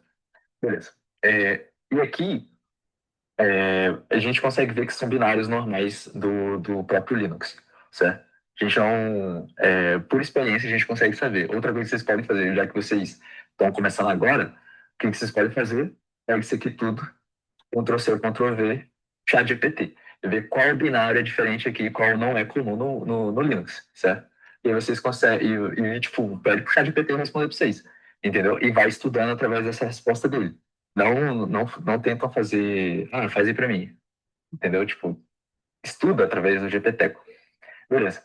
A gente acha que esse binário aqui é um pouco esquisito, no mínimo, que é o PWM. Ele não existe, ele não tá nos binários padrões do, do, do Linux, normalmente, né? Então ele é um binário criado, né? Um SWID criado, que é, no mínimo, estranho ele tá aqui. Outra coisa o limpis mesmo, se a gente executasse o limpis, ele ia acusar esse daqui, ele ia ficar vermelhão. Esse binário aqui ia ficar vermelhão e falar unknown SWID binary, né? Ela ia colocar, esse binário aqui é desconhecido, você pode ver alguma coisa nele. Beleza. Aí que a gente vem e executa, vamos ver o que acontece. A gente executou o binário. Os binários, para quem não sabe no Linux, são arquivos executáveis que fazem alguma coisa no sistema, certo? E aqui a gente pode executar. Olha aqui o que ele faz. A gente executando ele mostrou essa tela aqui, né? Running ID command to extract the username and user ID. Ou seja, ele rodou o código ID, certo? Que a gente roda, que é esse aqui. Ele rodou esse comando, o ID, certo?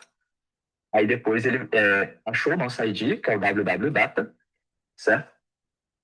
E aí ele aparentemente dá ele tenta achar um usuário, né? Um usuário www.data, um arquivo .passwords na home do usuário que ele achou, que ele tentou pegar o ID, certo? Aqui a gente está estudando esse script, certo? A gente executou o binário que era estranho na aplicação e vamos ver o que ele faz, certo? Aqui o binário ele roda um comando ID, pega o seu ID, aqui ó, www.data, ele fez exatamente o seguinte: ID, viu que a gente é www.data, beleza, você é www.data? Vamos olhar o arquivo home www.data passwords, né? E deu o arquivo not found. Ou seja, o www.data realmente não tem esse arquivo. Então, o que aconteceria se a gente, ao invés de a gente fabricar uma maneira desse comando ser, na verdade, um usuário think? Porque a gente viu que no home a gente só tem o usuário think, né? A gente pode fazer com Ubuntu, né? Mas, enfim, a gente tem o usuário think no home. Então, provavelmente o home, o think, né? O usuário think, ele tem esse arquivo, certo? Esse script provavelmente, né? Foi escrito para esse usuário think, ou seja, home think.passwords deve existir. Então a gente precisa fabricar para que, na verdade, ao invés de aparecer www.data aqui, apareça think, certo? Então a gente vai justamente manipular esse binário justamente para que a gente consiga fazer isso. Um ponto interessante na aplicações Linux é que no diretório .temp a gente consegue fazer qualquer coisa nesse diretório, qualquer usuário. Porque era um editório que você tem permissões de quase tudo, né? Você consegue executar comandos e você tem quase muita liberdade nesse diretório aqui, ó. Temp. Olha o seguinte. Isso aqui as políticas de permissões de usuários, grupos e outros usuários no Linux, certo? Tá vendo que todo mundo pode tudo no diretório temp? Então, ele é um diretório muito crítico e muito vigiado também em aplicações, em EDRs, né, XDRs, né, em aplicações de segurança, porque qualquer arquivo criado nesse diretório é um negócio que, tipo assim, porque ele, por padrão, ele é desse jeito, né? Ele permite você fazer quase tudo nele. Então, os atacantes, eles utilizam muito ele justamente para criar arquivos e payloads diferentes e conseguir burlar os binários da aplicação. Ok. Então, a gente vai começar a utilizar esse diretório temp para fazer que esse binário que a gente achou, que tenta rodar um ID, que ele rode o ID como think, certo? Então, beleza. a gente estuda a estrutura do ID. O ID é desta forma, né? O ID igual a 33 ao usuário, né? GID 33, usuário, groups 33, usuário. Beleza, a gente só precisa repetir isso, só que ao invés de o www-data, a gente coloca o quê? O think, que é o usuário que a gente quer que a gente quer as senhas, certo? Beleza. Então, a gente vem no diretório temp, por exemplo, e cria um comando, um, um script em shell, né? E um script, aí vem o shell, né? Eu estou criando um script, certo? Então, o script shell, ele inicia com o interpretador que você quer que execute esse arquivo, certo? Que vai ser o bin bash. Ok. Por isso que é importante, por exemplo, saber programação também, porque muitas das vezes a gente vai ter que construir scripts, principalmente shell script, que basicamente você automatiza a linha de comando, né, do Linux. O PowerShell você automatiza a linha de comando no Windows. Exatamente. E assim você vai criando scripts personalizados para você. A gente vai colocar no arquivo chamado ID, porque não é isso que ele faz. Enfim, echo, aí a gente coloca o interpretador e redireciona esse comando pro ID, que ele chama o ID, running ID command to start username and user ID, certo? Beleza.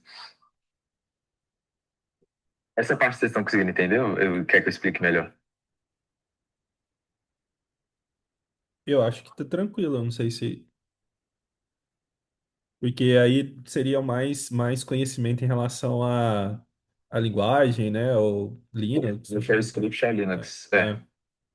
Vai seguindo aí. Qualquer coisa, depois a gente volta e explica. Perfeito. Ok, aqui a gente vai estar então executando esse comando, fabricando esse script em shell. E porque justamente o binário ele é vulnerável a isso, certo? A gente vê que ele roda um comando ID, e quando ele roda o comando ID, ele extrai um usuário www-data e acessa um ponto password no home, né? Do usuário que ele extraiu. Então a gente vai meio que modificar esse comando ID, sabe? Dessa forma, a gente produz um shell script, coloca no ID, ok. A gente teve? Pera, acho que é com as specifics. Bin bash. Beleza. Super simples. Colocando as super simples, a gente conseguiu jogar no ID o Bin Bash. Beleza, mas a gente só fez isso. Esse não é só o nosso objetivo. Então a gente agora tem que fabricar o ID command, né? Qual normalmente é a estrutura padrão do ID? Essa. Então a gente só vai copiar essa mesma estrutura e colocar nesse arquivo para que ele execute, certo? Através de um echo. Então, por exemplo, a aplicação, quando a gente executar esse binário, ela vai executar esse comando ID nosso, só que esse comando ID nosso, ele é um interpretador que ele vai mandar um comando como think. Então, a gente tem que parecer que a gente é o think, certo? Então, a gente faz desta forma. Ó, echo, o echo, ele é um comando que faz o seguinte, a gente faz echo alguma coisa. Ele printa na tela, certo? Se a gente copiar esse comando aqui, eita, isso, espera. Se a gente copiar esse comando, echo, e fazer isso aqui, o que vocês acham que acontece? Ele vai printar o ID, dá exatamente o comando ID, e esse aqui é o meu. Calma, deixa eu abrir o terminal que eu tava. Isso. O comando ID do terminal, quando a gente digita ID, né? Ele só printa isso aqui. Se a gente fizer um echo, isso aqui, é exatamente o que ele printou, certo? E se a gente mudar para isso aqui, na think, certo? Aí a aplicação vai achar que o usuário é o think, certo? Né? Aqui, ó. É exatamente o usuário think, né? Claro que a gente pode modificar esse 33, né? Porque esse 33 é para usuário não privilegiado. Então a gente pode colocar isso aqui, né? Que é o ID 1000, que normalmente é o padrão para usuários. Certo? A gente consegue ver no etcpswd, por exemplo. Mas está vendo que a gente executando esse comando, ele dá exatamente o comando ID que a gente precisa, certo? Então a gente tem que colocar esse comando inteiro no comando ID que a gente criou do Bean Bash, certo? Então a gente vem e vem echo e o comando, certo? ID. Aqui eu estou não sobrescrevendo o Bean Bash que eu criei, né? Beleza. Olha, agora vocês pensam. Eu vou dar um catch ID. O que esse comando vai fazer?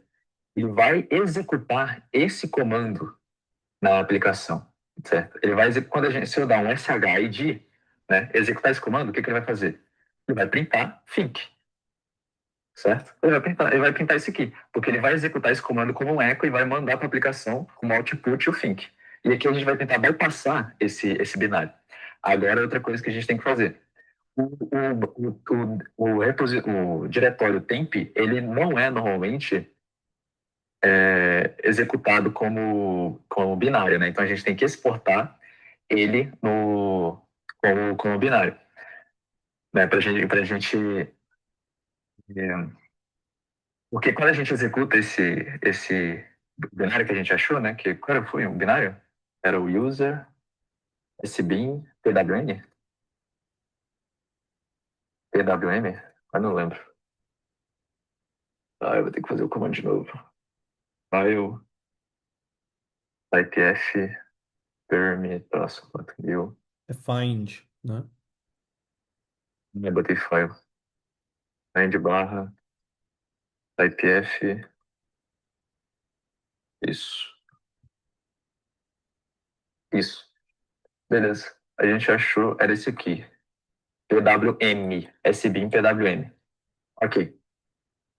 Quando a gente executa ele pega em algum lugar, né, nos binários do SBIM, o path para executar esse binário. Certo? Só que o tempo ele não está no path. Então a gente tem que colocar o tempo nesse path. Então a gente coloca. Aí entra conhecimentos de Linux, né? Sobre path de Linux, né? Variáveis, etc. Variáveis no Linux. Export path, né? Igual temp e a variável path, certo? É que a gente exporta o barra temp no path desse usuário www. Ok, exportamos. Agora o que acontece, né? Se a gente executar o binário que a gente achou, né? Eita, aqui não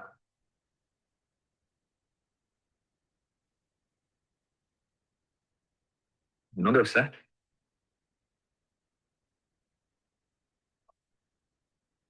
O que eu fiz de errado?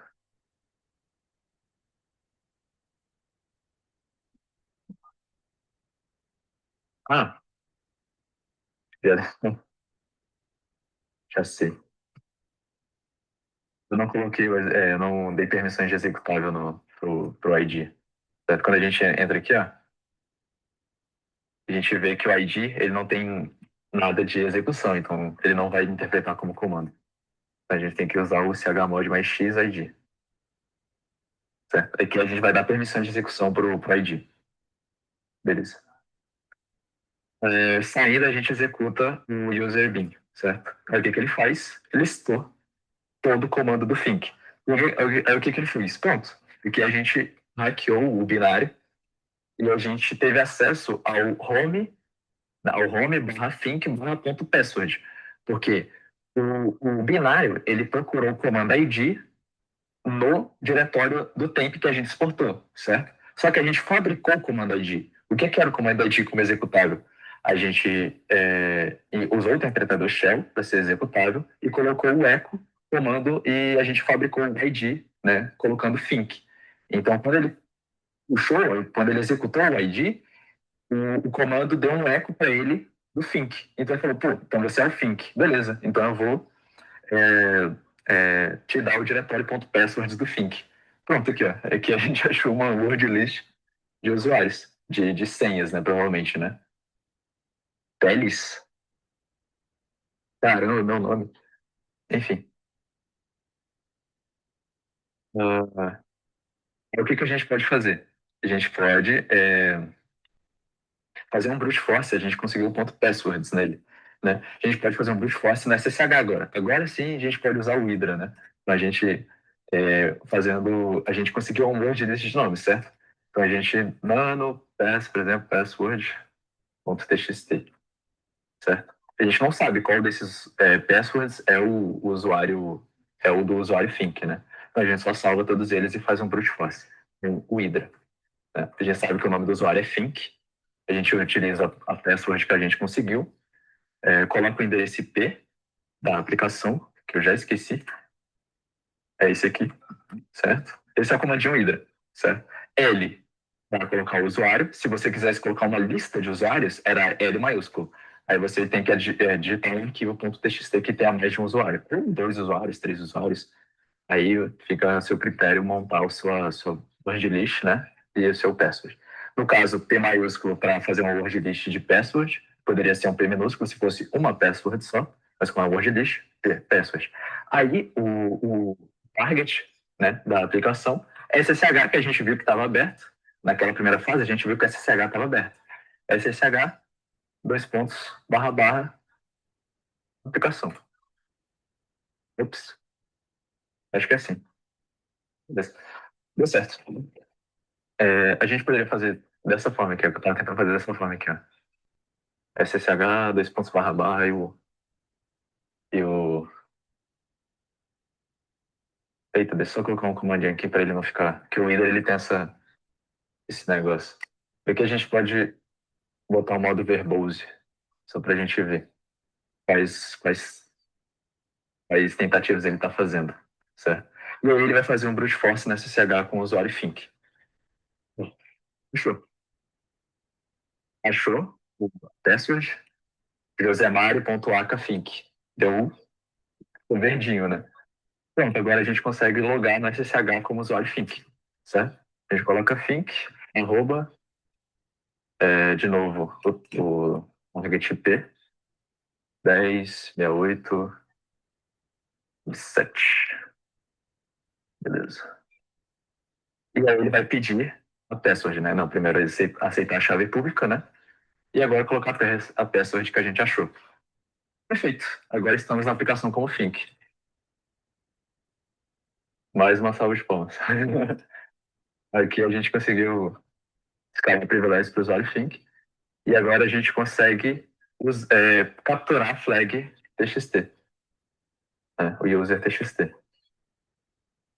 Todo mundo entendeu? Tranquilo? Tá tranquilo? Tá relativamente tranquilo. Tem muita coisa, né? Então, quem não sabe Linux, quem não sabe, né? Depois tem que brincar com Hydra, depois tem que brincar com FUF, depois tem que brincar com, né, com Metasploit, né? Mas a gente vai fazer isso com Hydra, né? Aí a gente vai ter que fazer na sessão prática, né? Esses experimentos, né? E aí, quem puder fazer em casa também pode ir fazendo. Mas é muita coisa, é um CTF um pouco complexo, né? Talvez tenha uns mais simplesinhos ali, né? Eu já pensei em um para a próxima sessão prática, para o pessoal usar o Metasploit, que eu acho que vai ser bem mais simples. Mas aí a gente vai caminhando assim. Ele é engraçado porque na plataforma tá escrito easy, né? Ele é easy, mas eu acho engraçado isso. Às vezes eles perdem a linha, mas enfim. Aqui a gente achou a flag do user, né? A gente pode vir aqui, né? Submitar e vai estar certinho, né? Aí, ó, flag do user. Ok. Aí a gente faz de novo o mesmo processo para achar a do root, certo? Então a gente vem, enumera sua IDs, ou a gente pode usar o próprio limpinho, certo? Então a gente dá um type F, PM4000, deve. Bom que vai ficar gravado e vocês podem rever a gravação, refazer todos os passos, né? E ver o que eu fui fazendo durante cada um deles, né? O pensamento que teve. E a gente enumera de novo os binários. A gente consegue, aqui já não tem os binários tão são legais assim para a gente tratar. Você pode olhar no ChatGPT, ver quais que a gente pode usar como privilege escalation, mas nenhum deles aqui vai ser tão interessante. Uma outra forma de privilege escalation é a gente usar o sudo-l, certo? O sudo-l você enumera quais permissões de sudo você consegue executar com o usuário Think. Isso foi, inclusive, um artifício usado no CTF prático que a gente fez da última vez, né, que é o Pickle Rick. A galera viu que, através do sudo, ele conseguiria executar qualquer comando. Né? Vamos ver se, como usuário Think, a gente também consegue executar algum comando, né? Aqui o password a gente encontrou, né? Eita, claro. Rapaz. Claro, o password era esse aqui, né? José Mário Think. Aí, beleza. Ah, a gente consegue executar esse binário como sudo. Aí entra o get focal beans, né, que a gente usou já no rootme, né, em alguns outros CTFs, para a gente pesquisar que binário é esse, né? A gente vem em GTO focal beans e pesquisa. Look, olha só, tem ele. Né? E a gente consegue executar como sudo, né? E como sudo, a gente consegue literalmente ler algum arquivo, né? Exatamente digitando esse comando, look, aspas, e o path do arquivo, certo? Então a gente vem, aspas, e coloca um path do arquivo. Vamos supor que a gente queira pular todas as etapas, porque tem uma etapa mais coisa, mas enfim. Vamos diretório root direto, né? root.txt. Não é normalmente o nome do arquivo do CPF? Vamos ver se funciona. Pronto. Aqui a gente tem a flag de root. Aqui eu estou pulando etapas, né? Obviamente. Mas aqui a gente já tem a flag do root, né? A gente pode simplesmente vir aqui e submeter ela, né? Que a gente consegue ler qualquer arquivo como root. Mas vamos tentar pegar a root aqui, né? Como a gente conseguiria pegar a root? Aqui eu já li a flag. Aqui o CTF já está feito, né? Eu só pulei algumas etapas. Né? Se a gente consegue ler qualquer arquivo do sistema, a gente lê logo o root, né? Que é o objetivo. Mas enfim. Normalmente a gente faria isso, só que a gente leria o quê? Ponto .ssh, certo? Do root. Né? Que aí a gente conseguiria ver qual o key dele, para a gente logar como root, certo? A gente vê, né, essa é a estrutura normalmente, eita, essa é a estrutura normalmente do, do diretório .ssh, certo? E a gente lê a chave, a private key do root, certo? Aqui, a gente tem a private key do root. Agora a gente pode logar como root na aplicação, certo? Então a gente vai abrir um outro terminal, certo? A gente vai criar um arquivo id.rsa, vai colar a private key que a gente copiou do root, e a gente vai digitar o comandinho do SSH com o ID, né? O traço I você determina qual o private key você quer usar para se conectar à aplicação, root arroba, né, que a gente conseguiu, e a private key, né? E a gente só espera receber o root, basicamente. Vai.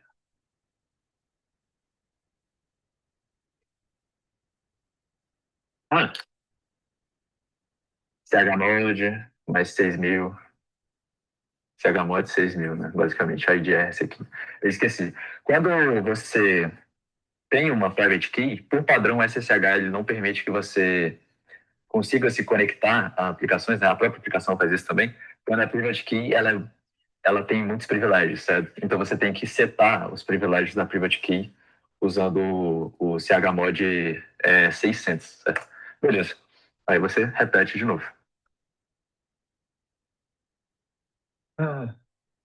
Como root e tal. Pronto.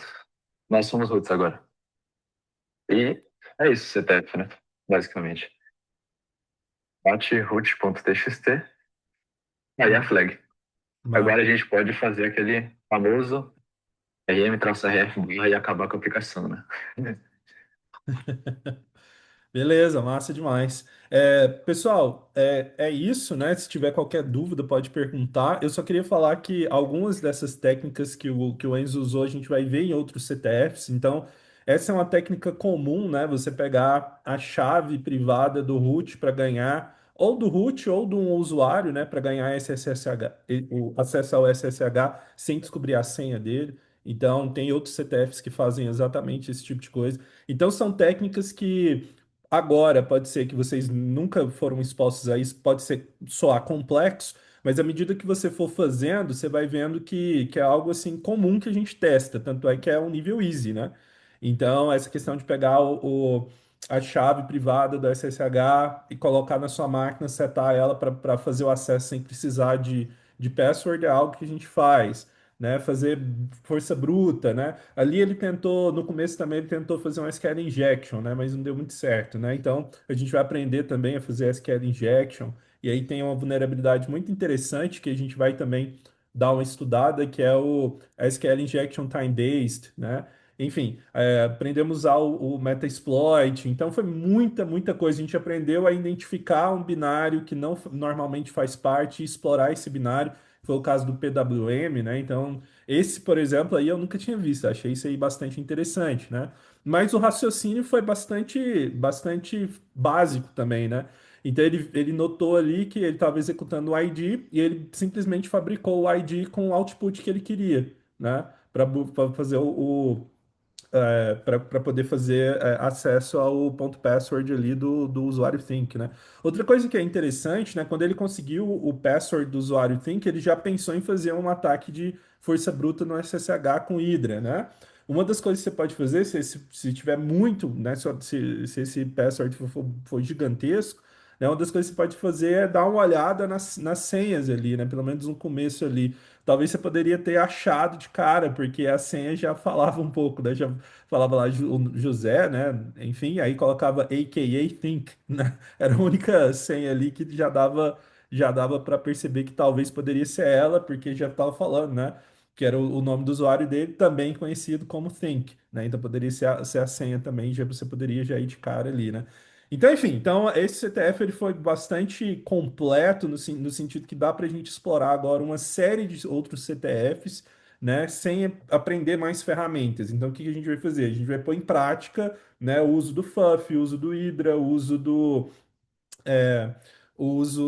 que mais que você usou? Você usou muita coisa, né? A gente tem que rever o vídeo e ver o que que o Enzo usou para, né, para ficar brincando com essas ferramentas e ir aprofundando nosso conhecimento.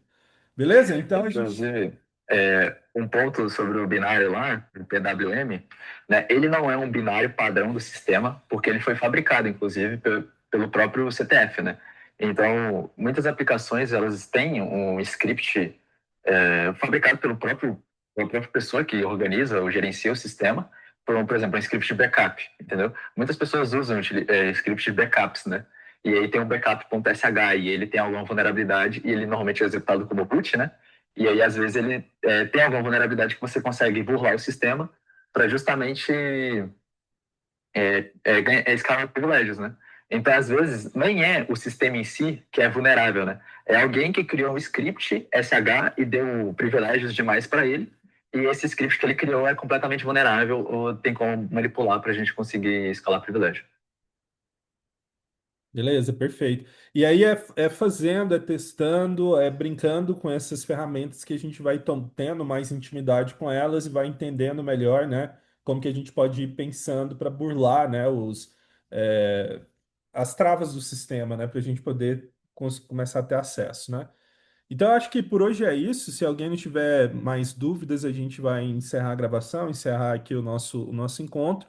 E aí, se tudo der certo, a gente vai fazer uma sessão prática para a gente treinar, né, tudo, essas ferramentas aí que a gente viu hoje. Né? Pode parecer um pouco complexo, mas assim, aí a gente vai andando, caminhando e tentando auxiliar aí o pessoal.